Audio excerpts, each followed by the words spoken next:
Okay, so Twitter's new owner, Elon Musk, says no to allowing Alex Jones back on the platform. Now, I'm not here to trash Musk because he has the right to do what he wants, okay? But if you stick with me through this video, I will tell you things that you've never heard before about why Alex Jones was kicked off Twitter in the first place, where it started, and I guarantee no one ever told you this. Let's get into it. Hey, everyone, welcome back. Okay, Musk responded to a Twitter user who asked if, given the number of controversial figures that Twitter has allowed back on, Trump and others, right, would he allow Alex Jones back? And the first tweet he said is, everybody knows it by now, suffer little children and forbid them not to come unto me, for of such is the kingdom of heaven. Okay, so he's quoting scripture. All right. So Musk then responded again to a different user who pressed him on the same question. Okay, if you're going to allow Alex Jones back on the platform, saying, my firstborn child died in my arms. I felt his last heartbeat. I have no mercy for anyone who would use the deaths of children for gain, politics, or fame. Okay, fair enough. I get it. Okay. And the rest of this story is not really about Twitter. Okay. Here's a story that you probably didn't hear about Alex Jones and why he was banned in the first place from social media. Okay. What no one's talking about in this latest news of Musk not allowing Jones back on the platform is that he wasn't kicked off the platform because of what he said about kids in that shooting. Okay. The story of why Alex Jones got kicked off social media began on a different platform. All right. And believe it or not, this has to do with former special counsel Robert Mueller. Yes, that's right. Bob Mueller. Okay. I am almost positive that no one ever told you this story before. Okay. Because the fake news media doesn't want to talk about it. They certainly don't. All right. So Mueller, let's get into it. Mueller became the FBI director in 2001. Okay. He did other things prior to that. Okay. He was a U.S. attorney and he did a lot of other stuff. But he was the FBI director in 2001, and he ran the FBI for 12 years, leaving in 2013. Okay. In 2014, after he retired, he joined a law firm called WilmerHale. Now, WilmerHale bills themselves as WilmerHale is a leading full-service international law firm with 1,000 lawyers located throughout 13 offices in the United States, Europe, and Asia. Okay. It's on their website right here. So I believe at the time, their largest client was the government of China. They used to brag on their website about all the work they did for China and Chinese companies and China markets. Okay. And we all know that everything China is controlled by the Communist Chinese Party, all right, the Chinese government. So they brought Mueller on, I'm guessing, not because he's some great attorney, a great lawyer, but because of his connections in the federal government. I mean, that much is obvious, okay? He was the former FBI director, right? He was a U.S. attorney. He did a lot of things, okay, in the government. So they wanted connections, all right? They're in D.C., right?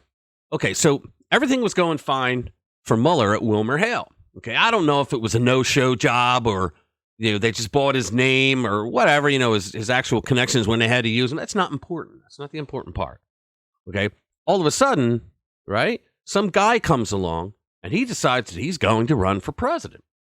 And he is the only one out of all the other people that are running for president in the primaries who keeps saying that if he's elected president, he's going to renegotiate the trade deals between the United States and China. Okay, so by now this guy is Donald Trump, of course, right? And he said it so much that it started hitting the headlines in the mainstream news media. All right? A lot of financial people started talking, like on the air, right? Started talking about what would happen if we renegotiated trade deals with China, because they were so lopsided in favor of China and against the American work and American businesses, right? So we were sold out, right? So China starts to get nervous, and eventually they get angry because Trump doesn't stop talking about how unfair the trade deals were. I mean, he would say things like, well, I don't blame China. I blame our idiots in the United States government because they allowed this to go on, right? But I'm going to change it, right? And he did. Okay, but prior to that, the Chinese government, they contact WilmerHale about this because they start getting pissed, all right? Or they start getting worried, all right? And they say, you got to do something about this. You're the law firm. You represent us in America. You got to do something about this. Now, the law firm has the greatest asset at this point in Robert Mueller. He knows everybody, all the Democrats in the FBI and the DOJ, okay? So Mueller takes a leave of absence from Wilmer Hale when Rod Rosenstein, the deputy attorney general at the time under Trump, when he appoints him to be special counsel against Donald Trump. Okay, there was one man in all of media, okay, who kept pointing out the fact that Mueller worked for Wilmer Hale. And he was only going after Trump, as special counsel because Wilmer Hale's top client was China. Okay? And the fact of the matter was, that guy was Alex Jones. Okay? Alex Jones would not stop talking about the serious corruption with Robert Mueller, who took on the job as special counsel, they're saying, for Wilmer Hale. Now, this is all allegedly. I don't know if he wanted to do it, out of the nature of, I'm going to defend the law firm that I work for, or if Wilmer Hale told him to take the leave. I don't know. But we do know that he was working for Wilmer Hale. Their top client was China. Trump said that he was going to renegotiate trade deals. Okay, so he takes a leave of absence from Wilmer Hale to become a special counsel. Why would he do that, right?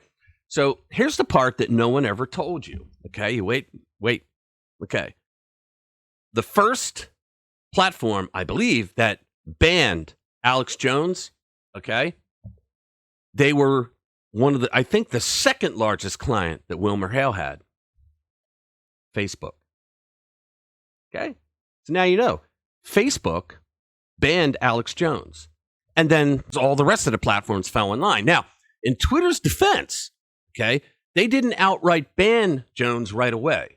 They just took away a lot of his privileges on Twitter.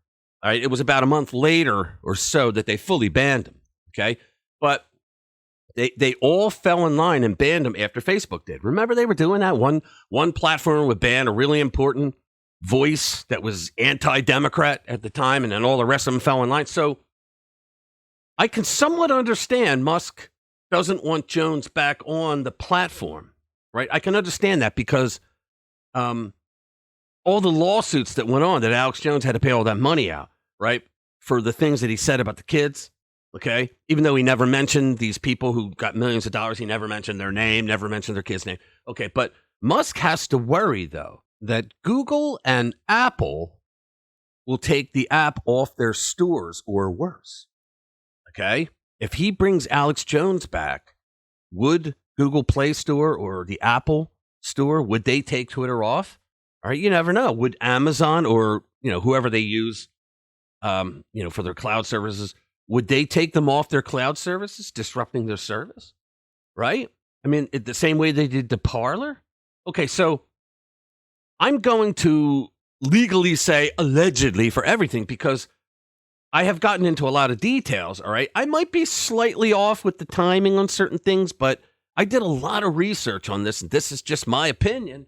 Okay, that Alex Jones was booted off for political reasons, not because of things that he said, because free speech is free speech, right? Okay, so in the end, I guess having your business, Twitter, destroyed because of controversial figures beats the rescue of free speech. All right, again, I don't blame Musk as much as a lot of other people will, because he paid billions of dollars for Twitter, and he's going to have it destroyed by people that don't want Alex Jones back on the platform. So he's going to do what he's going to do. But now you've heard my version of it. Okay, I say again, allegedly, but do your own research. All right. So thanks for spending time with me, and read all our stories at rpwmedia.com.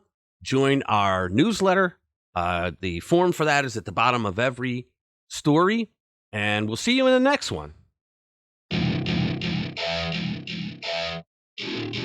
Welcome to my party, we're just getting started. A life is a dream or a nightmare scarring. Hand me a drink cause I think I'm going all in. Get me a shrink who can catch me when I'm falling. Cover up my scars, flip the handlebars, crashing in my car.